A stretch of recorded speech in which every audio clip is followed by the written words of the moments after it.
how you're waiting for him to get there.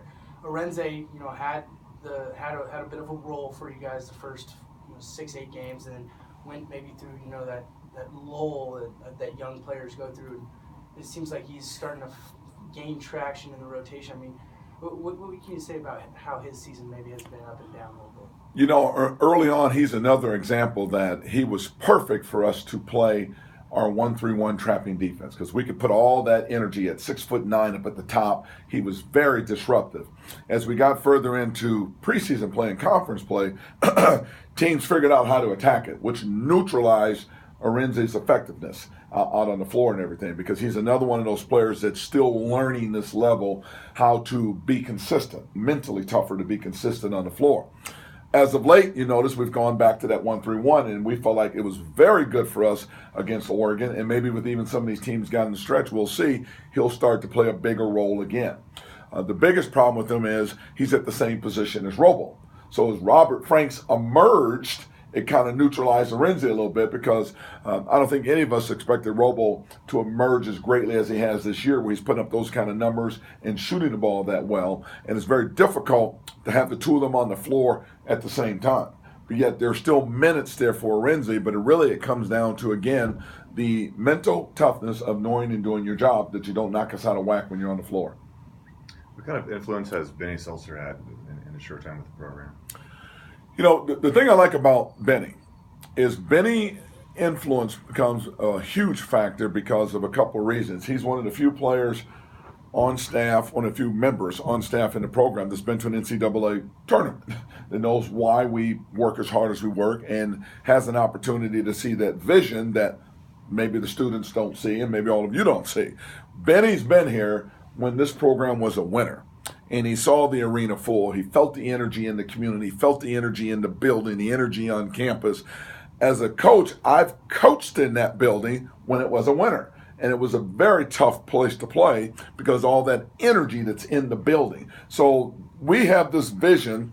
Benny shares that vision because he has been here to experience it. So he becomes a great asset in terms of with these players, in terms of recruiting, because not only can he talk about it, but as a recruit and as a player, you can hear his emotion, his passion for his school and for our basketball program. That's the beauty of having him on staff. How long have you known him? Were you familiar with him before this year, or did you kind of seek him out this year and find someone who had played here? I've known him for some time from afar. I've never known him up close and personal, but you see guys on the road, you know who coaches are. And when I decided to make the coaching change and brought him on board, now you got into an interview process and did your homework, research more, talked to a lot of people who knew him, and he became the perfect fit. One of the questions that should be asked is talking about the staff, because not only do you have a new group of guys, you've had to coach a new staff, a staff that walked in the door, and 3 of those guys doesn't know anything about what you're doing, the system, style of play, your terminology, doesn't know all your plays on offense, defense, all that's new to those guys in terms of what we're doing. So you literally have been coaching your staff while you've coached your basketball team. So I knew we were going to be disrupted this year a little bit in terms of our continuity. This much? No. But here we are, and we have to deal with it and move forward. But moving forward, the benefits of those guys right now will really show up in terms of the recruiting class that comes in the door. They were not here for the recruits that are here right now. They're going to be responsible for the ones that are coming in the door, however, one of those being C.J. Ellerby. So I'm waiting to see the results of that. And then obviously, again, next year, they're an experienced staff. They don't have to learn all this for the first time. They'll take the reins more, do more, and we'll be better even as a staff as well. A lot of people don't realize how good of a recruiter Benny is. I mean, he's the guy that found a player like Victor Oladipo and then developed him at Indiana. What's the effect that he's had so far in just his brief amount of time with recruiting? I know he had the help with Carter Skaggs. I think the biggest thing with all of those guys, and I'll focus on Benny, is the fact that he knows so many people. When I talk about recruiting and taking over a program, the continuity of winning comes about with the continuity of recruiting. Hello, Oregon, UCLA, Arizona, USC, UW, Arizona State, the continuity was there. All the recruits knew who the coaching staff was. The contacts were already out there. You already had a name for yourself as you recruited. When we came in the door, you have to rebuild all new relationships when it comes to Washington State's recruiting. Benny really enhances that because he's so well known in the Midwest.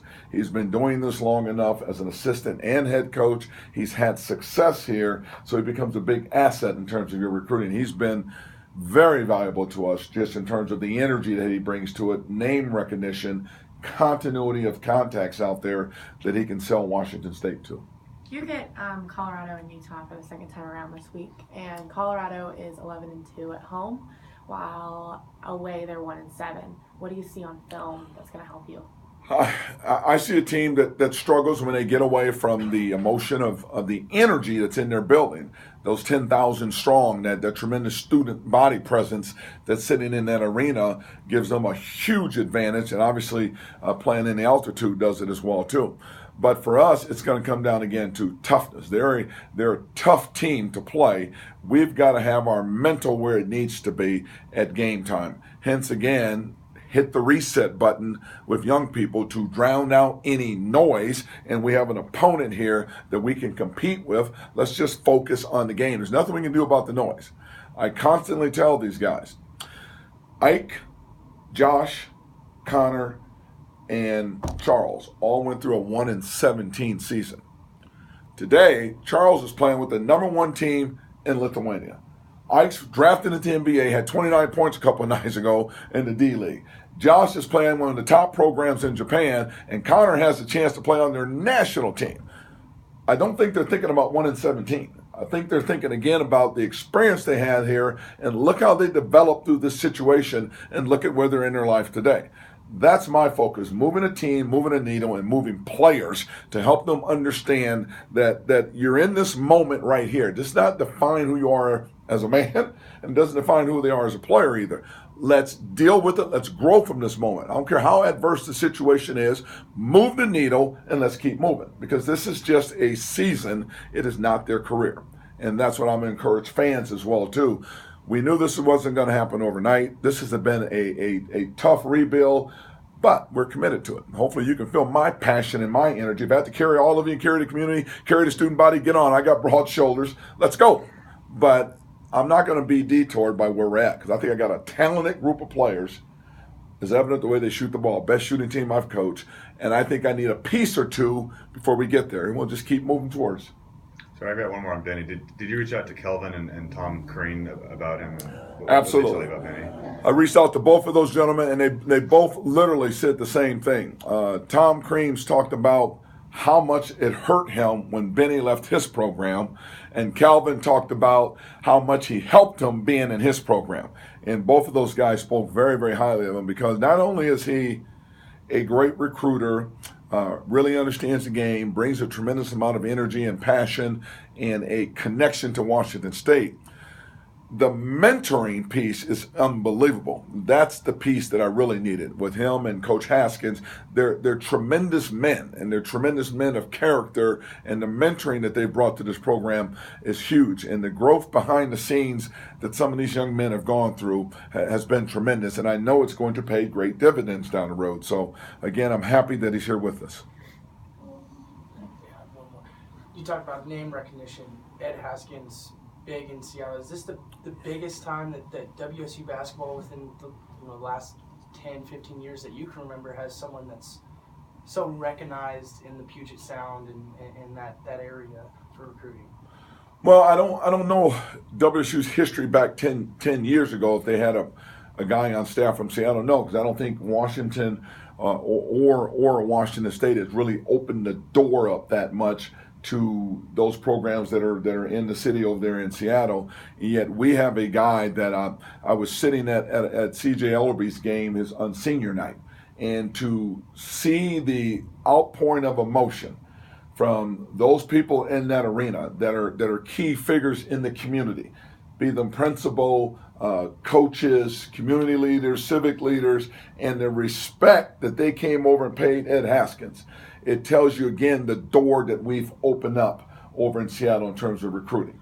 I think, again, the style of play, the energy is all very, very important to us.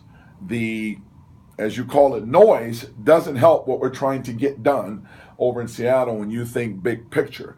We have to block out the noise and keep our vision intact as to where we want to go. And eventually, the noise will quiet down and come into a positive noise. But Ed is very, very important to where we're going. His relationship in Seattle is invaluable for us. All right, thank you, Coach. Thank you. Thanks, Coach.